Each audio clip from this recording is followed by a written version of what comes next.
চাঁপাইনবাবগঞ্জ থেকে আমাদের আম চলে আসছে, আমরা মাত্র গিয়ে নিয়ে আসছি। আর এটা হলো এটা হিমসাগর, আর সাইজটা অনেক ভালো, বড় বড় সাইজ। আর এটা পাঠিয়েছে আমার বরের বন্ধুর বাগান থেকে।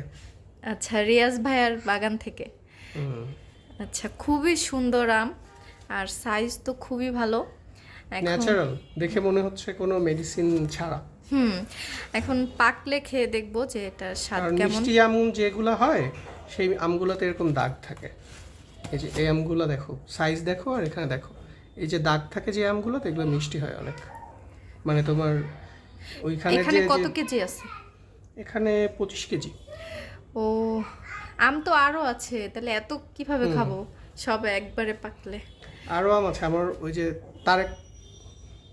এই যে এখানেও আম আছে, এখানে 10 কেজি ল্যাংড়া। এটাও রাজশাহী থেকে আসছে, আমার বরের বন্ধু পাঠিয়েছে। এইগুলো পাকবে ওইগুলো পাকবে একবারে, কিভাবে খাবো বলো তো? তবে দাও সবাইকে। হ্যাঁ, সবার দাওয়াত। তবে দুইটা আমের দুইটা টেস্ট, দুইটাই মজা, না বলো? হুম।